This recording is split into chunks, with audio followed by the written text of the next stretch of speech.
Hi, I'm Fiona Dawson and I'm reporting to you from the United Nations in New York City. As a passionate human rights advocate, I have created a concept for a media show that looks at ways people are working to end discrimination against anyone, anywhere in the world. My life's work has been in the UK, Bangladesh, Portugal, and primarily in Houston, Texas, in the areas of abuse and neglect of HIV-positive children, adults living with HIV and AIDS, survivors of domestic and sexual violence, and the lesbian, gay, bisexual, and transgender community. Vulnerable women and children have been at the forefront in all of these areas, especially since Houston is one of the largest trafficking hubs in the United States. To create content for my pilot show, I went to India and covered stories on HIV and AIDS, prostitution and sex trafficking. I conducted numerous interviews, including a female brothel keeper and her prostitutes. We sat on the steps and they had to turn away clients in order to continue our conversation. Our talk is absolutely fascinating, especially when I asked her why did she open a brothel instead of a tea shop. Episodes will compare and contrast ways different countries are dealing with the same issue, so that maybe we can learn from one another. Sex trafficking is in my show's primary pilot focus. The anti-trafficking efforts my organisation strives to achieve is to build a swell of public outcry which will push legislature and legal efforts to eradicate the practice. Rather than focusing on the very raw devastation of this tragedy, this media content looks at positive, inspiring ways that people are working to end stigma and discrimination, which is a key factor in the targeting and rehabilitation of survivors. The goal being to motivate changes in action and attitude through uplifting hope as an example. In April 2011, I worked with two Indian charities, Snehalia and the Rescue Foundation. To specifically cover trafficking, my team and I drove into the red light district with a young man who has dedicated his life to rescuing girls from the Mumbai brothels. He told me his story of how for his 18th birthday, his friends bought him a prostitute. The moment she saw him, she jumped into his arms in tears, begging him to rescue her.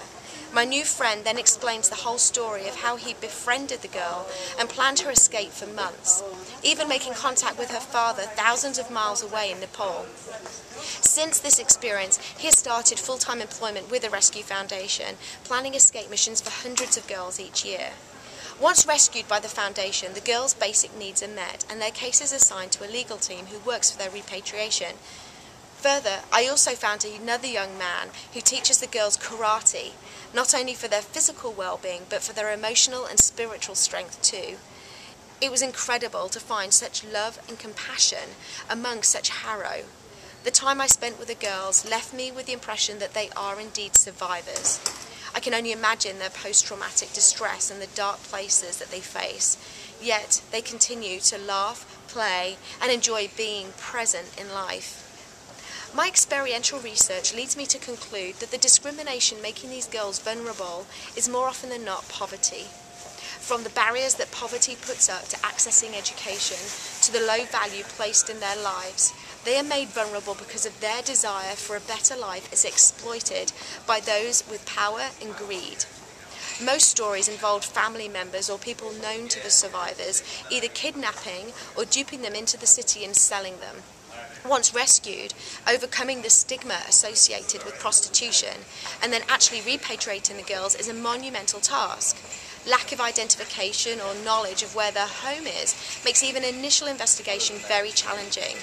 And finally, home may not even be a safe place, as usually they have been exploited by their family and in some cases even sold into prostitution by their husband. My approach is experiential, although backed up with research, statistics and policies. I believe all efforts to eradicate human trafficking must be collaborative. The role my organisation plays is to induce empathy. Humans remember feelings and emotions longer than data. By communicating ways in which people are actually doing good and working to help survivors, we can inspire social changes in action and attitude. We can empower individuals to stand up and advocate for equality, including equal access to life, liberty and the pursuit of happiness. When only the pain is presented, we we run the risk of public immunity to the issue and attention turned away because the audience does not want to be brought down. By sharing the positive demonstrations of action, we have an opportunity to inspire others to get involved, whether it be through lobbying, social action, philanthropy, or simply a shift in attitude. Examples of sources of information I come to use are from the United Nations, the US Census Bureau, the International Organization for Migration, the International Labour Organization, UNICEF, the Canadian Medical Association, the US Department of State. Gender inequality around the world is widely acknowledged, yet we see articles from the respected Harvard Business Review entitled "The Female Economy," and that concludes that as a market, women represent a bigger opportunity than China and India combined. And yet also here in the United States, 66% of women versus 72% of men report as voting in the 2008 presidential election. So in which case, where we see that women have an opportunity, we see hope. Women can claim their power. We need a collaborative movement that topples the hierarchy of power and control, and visual media is, in my opinion, the most efficient way to communicate and liberate. To further anti-trafficking efforts, I propose the UN support online visual media presentations that promote positive examples of citizens of the world making a difference. We are fortunate to have many subject matter experts dedicated to this cause. However, typically presentations tend to reinforce the negative aspects of the practice and speak to a very highly educated audience. In order to reach the masses, we must engage with the masses in their terms. We need to make such topics tangible and palliative. Exposing the truth is imperative, but I believe an alternative communication style, one that engages and ignites, is necessary to motivate a currently untapped audience to demand change. Media channels that present documentary-style broadcasting on the issues garner a loyal audience. However, media has an opportunity to move beyond the usual suspects. We can engage with an audience that usually shies away from such topics. We can motivate an apathetic audience into realizing that they have the power to help affect change simply by knowing, connecting with role models, and doing good deeds, and then turning that knowledge into an equality-driven mindset. Men and boys are also part of the human slave trade, including sex trafficking, and women can also be the perpetrators and criminal heads.